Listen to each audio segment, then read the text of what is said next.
They all bullied the poor mechanic, unaware he is a wealthy billionaire looking for true love.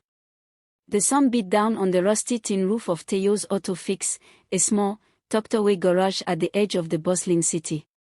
Grease-stained walls, an old radio humming Afrobeats in the corner, and a faded sign were all that announced his presence to the world.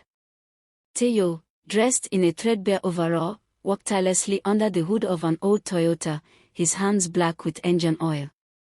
Most who passed the shop hardly noticed him, just another mechanic with calloused hands and a face always half hidden behind sweat and grime. But what they didn't know was that Teo Adebayo wasn't born to poverty. He was the only son of Chief Gabriel Adebayo, one of Nigeria's wealthiest oil tycoons. After losing his mother to illness and watching the elite circles of his world treat the poor like garbage, Teo decided to leave that life behind. He traded luxury cars for worn tools, mansions for a rented boys' quarters, and designer clothes for thrifted overalls. He wanted to see the world for what it really was, and find someone who could love him for his soul, not his surname. But the world wasn't kind to people who looked like they had nothing. Customers underpaid or scorned him. The wealthy clients, especially, talked down on him, some throwing their car keys at him like he was a servant. Mechanics from nearby shops mocked his simplicity, calling him Mr. Charity Case. The local cafe girls whispered about how that dirty mechanic always stares but can't afford a bottle of water. Still, Teo smiled. He kept to himself, never revealing his true identity. But deep inside, every insult built a quiet fire. Then came Amara. She wasn't like the others. A final-year student of engineering at the local university, she brought her rickety Peugeot 206 into the garage one rainy evening. Her voice was soft but firm, and she looked him in the eye, something many never did. When Teo offered to fix her brakes for free, seeing she was clearly struggling, she declined gently. "No need for pity," she had said with a smile. "Just treat me fairly. That's all I ask." That smile did something to him. Teo couldn't stop thinking about her after that day. Her voice, the way she tucked her braids behind her ear when she spoke, and most of all, her refusal to accept pity. It stirred something in him. She was strong, independent, and unbothered by his rough appearance or humble surroundings. The next time she came, it was to fix her wipers. It wasn't raining, but Teo suspected she just wanted a reason to talk. She brought along a plastic container of jollof rice and said, "You look like someone who forgets to eat." He chuckled, a rare sound. "And you look like someone who's used to bossing mechanics around." She grinned. "Only the good ones." From that moment, a slow friendship blossomed. She asked him questions about engines, his life, and why someone so smart hadn't gone beyond fixing cars. He always gave vague answers, steering away from the truth. But she never pried. What neither of them knew was that eyes were watching. Tony, one of the mechanics from a rival garage down the road, had taken notice of Amara. He didn't like the way she smiled at Teo. Tony was loud, flashy, and always had a way of showing off. He had once used his whole salary to buy fake designer clothes just to impress women at the market. "You know they shame." Tony sneered one afternoon when he saw Amara laughing at one of Teo's dry jokes. "See this girl way fine pass your whole garage, and you dey drag her like say you be fine boy." Teo ignored him, but the whisper started growing louder. "Why she dey follow that dirty mechanic? He fit no get money for bike talkless of date. No pity love be that." Amara tried to brush it off, but it started to affect her. One day, after a particularly cruel rumor spread that she was dating a beggar, she stopped coming. Teo noticed. He waited every day, but her laughter didn't return. He tried calling the number she once scribbled on his receipt, but it rang unanswered. Weeks passed. One night, as he sat on the steps of his garage, staring into the distance, his phone rang. It was his father's voice on the other end. Harsh. Cold. "Teo, I heard you're still living like a pauper." Have you not humiliated this family enough? Teo clenched his jaw. I'm not ashamed, Dad. But maybe you should be, for raising a son who didn't know what love or humility was until he left your mansion. You're being foolish. There's a ball this Saturday. Your mother's foundation is honoring you. At least show your face. Remind people who you are. Teo hesitated. Something clicked in his mind. Maybe it was time. Time to remind the world, and Amora, who he really was. The gala night, where truth wears a suit. The ballroom of the Continental Hotel gleamed with gold chandeliers and polished marble. Music from a live jazz band floated in the air, mingling with the scent of expensive perfume and expensive ego. Every guest was dressed to the nines.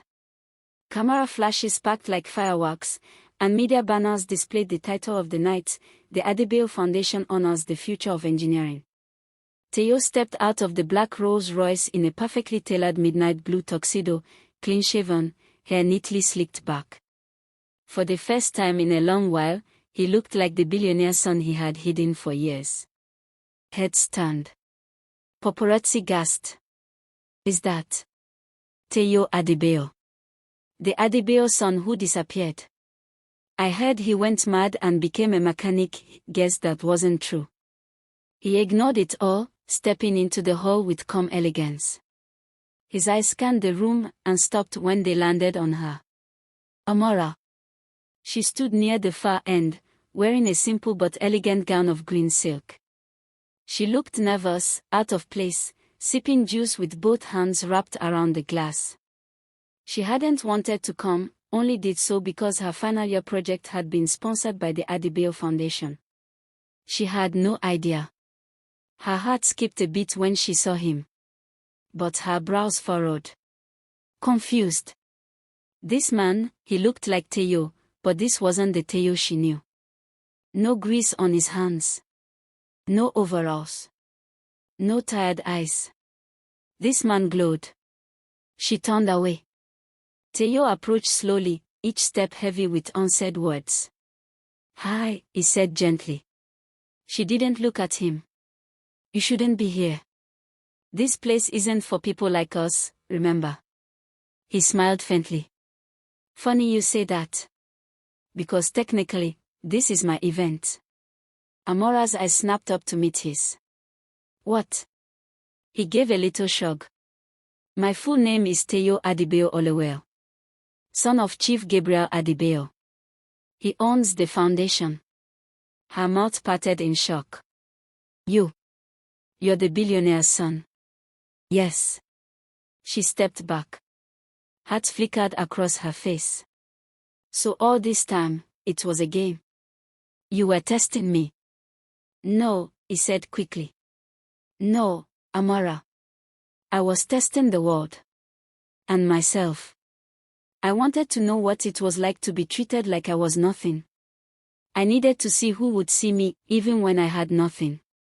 Silence. She stared at him, trying to hold back tears.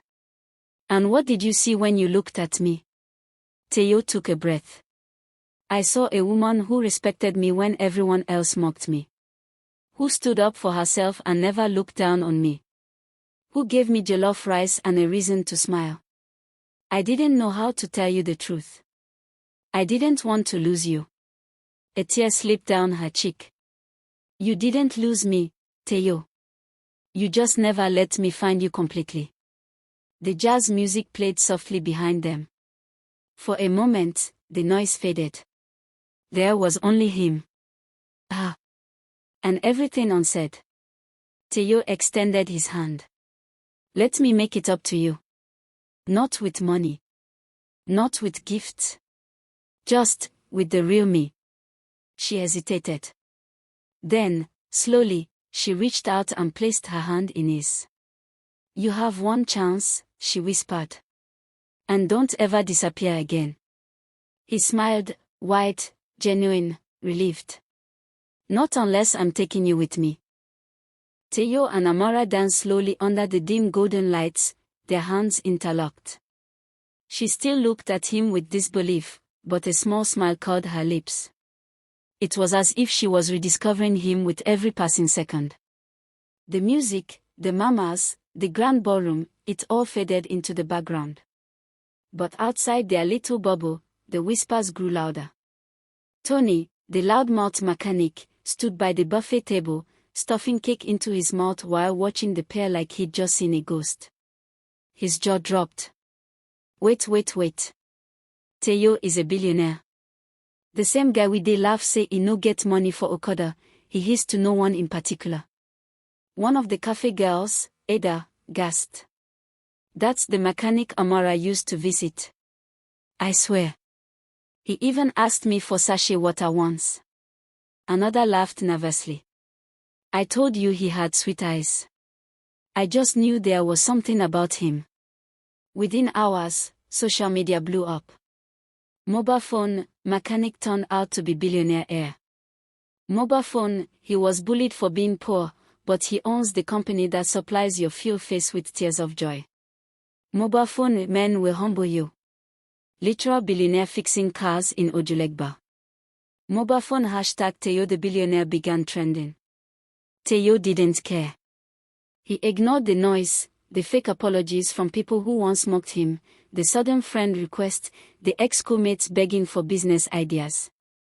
But not everyone could. Amara sat quietly in his sleek penthouse days later, staring out the window. Everything's changed. People look at me like I'm a trophy now. You're not a trophy, Teo said softly. You're the only person who saw me when I was invisible. But now they treat you like a god, she whispered. And me like a lucky street girl.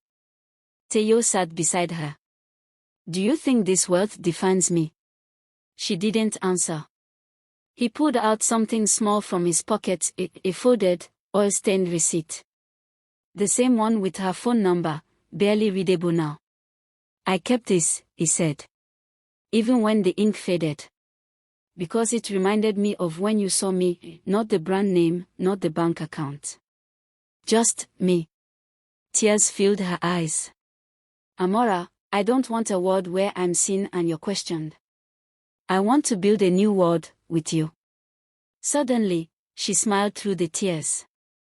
And maybe, your world needs new bricks. They both laughed. And for the first time in weeks, it felt easy. But peace never lasts when pride has enemies. A powerful businessman named Chief Onwudo, who had expected Teo to marry his daughter, Pamela, a socialite with a heart made of diamond and pride made of steel, wasn't pleased. Your son is throwing away legacy for some roadside girl, he barked during a meeting with Chief Adebayo. I will not let my name be insulted. Pamela, hurt and humiliated, took things into her own hands. She appeared on a gossip show and painted Amora as a gold digger who tricked Teo into falling for her by pretending to be naive and innocent. The backlash was swift. Amora's university began investigating her scholarship. News blogs dissected her family background. Strangers DM'd her vile messages. Teo was furious. He called a press conference, dressed again in his dusty mechanic overalls, and stood before the cameras. I was never deceived, he said into the mic. If anything, I'm the one who kept the truth.